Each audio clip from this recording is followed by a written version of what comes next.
paz do Senhor para todos. Gostaria de, neste dia, fazer um vídeo diferente. Hoje eu quero trazer a correção. Para mim, uma correção. No meu ponto de vista, esse hino que eu vou passar para vocês, para mim tá errado. Então eu quero trazer uma correção para este louvor, que é do Alexandre Silva. Eu não sei direito o nome do hino, mas eu acho que é Braços de Ferro. Que diz assim, o coro é assim: braço de ferro, punho de aço, esse é o Deus que eu conheço. Quando decide, não muda decreto, faz o fim virar começo. Não ouve conselhos, não pede favor, não manda recados a pregador, decide e faz. Eu creio que você já ouviu esse hino, esse louvor. Para mim, irmãos, esse hino está errado, o coro deste hino está errado. O verdadeiro louvor é aquele que você exalta e engrandece o nome do nosso Deus. E esse hino diz assim: braço de ferro, punho de aço, esse é o Deus que eu conheço. Eu, Verônica, não é o Deus que eu conheço. O meu Deus não tem braço de ferro e não tem punho de aço. O meu Deus é um Deus soberano, criador dos céus e da terra, criou o universo, o sol, a lua, as estrelas, criou o homem. Tudo que existe no planeta Terra, no céu, foi o nosso Deus que criou. E o nosso Deus, ele não tem braço de ferro e nem punho de aço. Porque o aço, o ferro, ele pode ser destruído. Ele é destrutível. Se o ferro, o aço tiver contato com um vulcão, por exemplo, ele se dissolve, ele se derrete com a lava de um vulcão, com fogo. Ele derrete, ele é destrutível. E o nosso Deus, ele não é destrutível, ele é indestrutível, nada pode lhe derrotar. Um Deus soberano, todo o poder está na mão dele, no céu e na terra. E diz aqui ainda: quando decide, não muda decreto. O nosso Deus, ele muda decreto. E é bíblico. Se você mudar de atitude na tua vida, ele pode mudar a tua situação. Mas o que eu quero trazer é bíblico, que está lá no livro de Isaías, capítulo 38, a passagem do rei Ezequias. Quando Deus falou para Isaías: olha, Isaías, vai lá no palácio, fala para o rei que ele vai morrer e não vai viver. Fala para ele, avisa ele colocar as coisas dele em ordem, porque ele era rei, irmãos. Ele precisava colocar tudo em ordem, deixar quem ia tomar o trono dele, ser o seu sucessor, deixar tudo em ordem. E Deus falou para Isaías: vai lá, Isaías, e avisa o rei. Isaías chegou no palácio e falou: olha, rei, Deus mandou te avisar. Põe a tua casa em ordem, porque você vai morrer e não vai viver. O que Ezequias fez? Ezequias virou o rosto para a parede. A Bíblia diz que ele chorou muito, chorou muitíssimo e falou para Deus: olha, Senhor, lembra que eu tenho sido fiel a ti.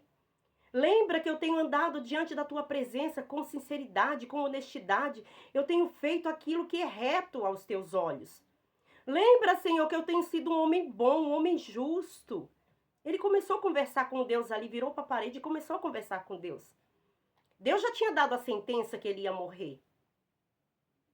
Deus já tinha dado o decreto que ele ia morrer. Mas Deus começou a ouvir a oração de Ezequias. E a oração de Ezequias mexeu no coração de Deus. E Deus falou para o profeta: vai lá, volta lá e fala para ele que eu ouvi a sua oração. Eu vi as suas lágrimas. Fala para ele que eu vou acrescentar mais 15 anos na vida dele. Olha que coisa linda, Deus mudou o decreto. Deus mudou o decreto do rei Ezequias. Então Deus muda decreto. E o profeta voltou lá e falou: olha, Deus mandou te falar que ele vai te dar mais 15 anos de vida. Ele ouviu a tua oração e viu as tuas lágrimas. O nosso Deus é poderoso, é tremendo.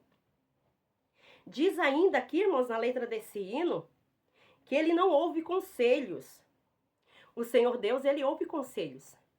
Eu não quero ler o texto para não ficar muito longo, mas lá no livro de Êxodo 32, vamos ler. Êxodo 32, versículo 9, diz assim, 32 e versículo 9. E disse o Senhor a Moisés: tenho visto a este povo, eis que é um povo obstinado, é um povo duro de coração, né? Deus falou para Moisés: eu tenho visto esse povo, é um povo obstinado, é um povo ruim. Agora, pois, deixe-me que o meu furor se acenda contra eles e os consuma e eu farei de ti uma grande nação. Deus falou para Moisés: olha, Moisés, esse povo é um povo obstinado, um povo duro de coração. Deixa, eu vou matar esse povo, vou destruir, vou acabar com tudo. E através de você, eu vou levantar uma grande nação. E Moisés falou: não, Senhor, não faça isso. Moisés começou a aconselhar Deus. Moisés começou a dar conselhos para o próprio Deus. Olha a ousadia de Moisés. Versículo 11. Porém, Moisés suplicou ao Senhor e disse: ó Senhor, por que se acende o teu furor contra o teu povo? Que tu tiraste da terra do Egito com grande força e com a tua forte mão? Porque o que irão de falar os egípcios? O que os egípcios, o povo, vai falar de ti, Senhor? Que o Senhor tirou o povo lá do Egito para matar aqui. O que o povo vai ficar falando do Senhor? Não faça isso. E Moisés começou a aconselhar a Deus. E ele ainda disse aqui, ó: torna-te da tua ira e do teu furor e arrepende-te deste mal contra o teu povo. Moisés foi tão ousado e falou para Deus se arrepender.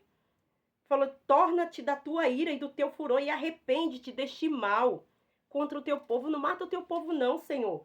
Lembra de Abraão, de Isaac e Jacó, os teus servos. Lembra, Senhor, que tu tens uma promessa. Através deles, o Senhor disse que ia levantar um grande povo. E Moisés começou a aconselhar a Deus ali. E no versículo 14 diz assim: o Senhor se arrependeu-se do mal que dissera e que havia de fazer contra o seu povo. O Senhor se arrependeu. O Senhor ouviu o conselho de Moisés. Moisés começou a falar para Deus: Senhor, o que os egípcios, o povo, vai falar de ti? Eles vão ficar falando: olha, o Deus deles tirou eles aqui do Egito para matar eles lá no Egito. Não faça isso, Deus. E Moisés começou a aconselhar Deus, e Deus ouviu o conselho de Moisés e não matou o povo. Então esse hino fala aqui que Deus não ouve conselho, Deus ouviu o conselho de Moisés. Então nós temos que prestar atenção. Qual é o hino, o louvor que você está cantando? O nosso Deus, ele é tremendo. A gente começa a ler a Bíblia e a gente vê as maravilhas que Deus tem feito. As grandes maravilhas que Deus tem feito no meio do seu povo. É coisa linda, é coisa tremenda. Então, irmãos, este vídeo eu vou encerrar ele por aqui dizendo: cuidado quando você for louvar um hino. Preste atenção na letra do louvor, porque o nosso Deus, ele é soberano nos céus e na terra e ele merece o melhor. Amém? Deus abençoe a todos.